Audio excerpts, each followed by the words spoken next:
Se ti piacciono i video su questo canale, iscriviti e attiva le notifiche per rimanere sempre aggiornato.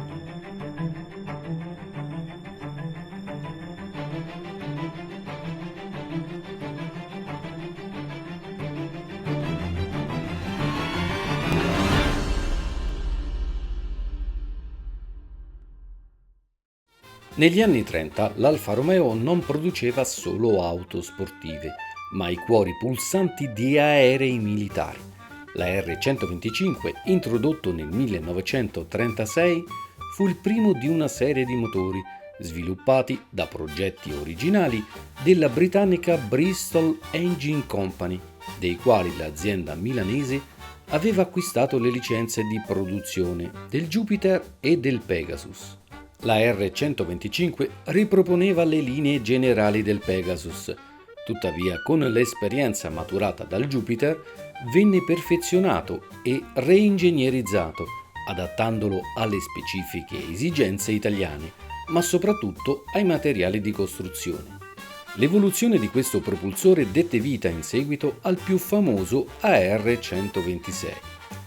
L'Alfa Romeo AR125 era un motore radiale a 9 cilindri, raffreddato ad aria, che aveva una cilindrata totale di ben 28,6 litri, cioè 3,1 litri per cilindro.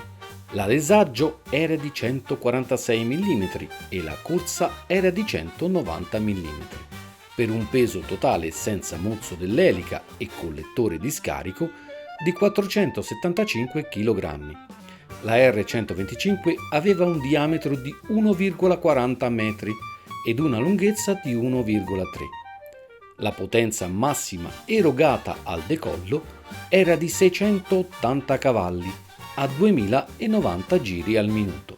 La dicitura RC stava per riduttore compressore, seguita da un numero che indicava la quota di ristabilimento, ovvero l'altitudine ottimale a cui il compressore forniva la massima efficienza. Esistevano due principali varianti di questo motore, come la RC10, ottimizzata per operare efficientemente ad una quota di ristabilimento di 1000 metri, e la RC35, dove il compressore raggiungeva la sua massima efficienza a 3500 metri, garantendo 650 cavalli di potenza.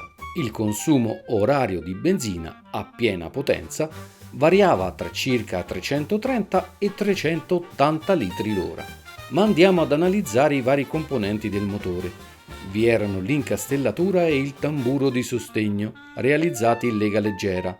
Questi erano gli elementi a cui venivano fissati i vari componenti. Vi erano poi i coperchi anteriore e posteriore in lega di Electron. Su quello anteriore era fissata la scatola del riduttore.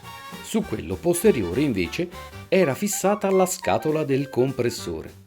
Sempre sul coperchio posteriore erano fissati gli altri elementi come le pompe dell'olio, del carburante, il distributore d'avviamento, i magneti e le prese di moto.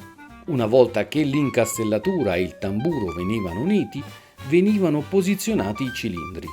Questi ultimi erano di tipo composto, cioè con canne d'acciaio e teste in alluminio, dotati entrambi di alette per il raffreddamento. Su ogni testata vi erano 4 valvole, 2 di ammissione e 2 di scarico. I pistoni erano realizzati in lega d'alluminio. Il manovellismo era fornito dalle singole bielle collegate ai pistoni e all'albero motore in acciaio. Il riduttore ad ingranaggi epicicloidali conici aveva un rapporto di demoltiplicazione di 0,655 a 1, cioè l'asse dell'elica faceva meno giri rispetto all'albero motore, proprio attraverso questo meccanismo. La distribuzione avveniva attraverso un tamburo munito di 8 camme, 4 per l'ammissione e 4 per lo scarico, ed era montato sul perno anteriore dell'albero a manovella. L'alimentazione era fornita da una pompa del carburante di tipo volumetrico, che forniva la benzina ad un carburatore Claudelmona AVT-80B, verticale a doppio corpo. La presa d'aria del carburatore era in lega leggera ed era provvista di una bocca frontale per l'ingresso dell'aria fredda. Il compressore era formato da una girante in acciaio che prendeva il moto tramite ingranaggi dal perno posteriore dell'albero motore.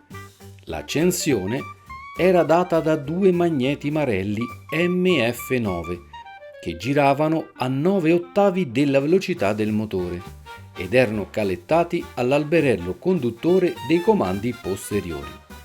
L'ordine di accensione dei cilindri era il seguente: 1, 3, 5, 7, 9, 2, 4, 6, 8. La lubrificazione avveniva tramite una pompa di mandata dell'olio ed una di recupero. L'avviamento avveniva attraverso aria compressa immessa nei cilindri, in genere mediante l'uso di un motocompressore di tipo Garelli. Il collettore di scarico era di tipo ad anello monoblocco ed era ancorato all'incastellatura. Questo motore, affidabile e potente, trovò posto sotto le ali di alcuni degli aerei più iconici della Regia Aeronautica.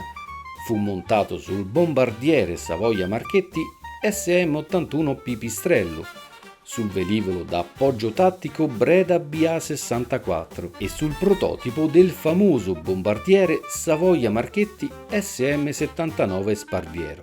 L'Alfa Romeo AR125 è la dimostrazione che l'eccellenza motoristica di Alfa Romeo non ha avuto mai confini, spingendosi dai circuiti di gara fino ai cieli d'Europa. Un pezzo di storia che merita di essere ricordato.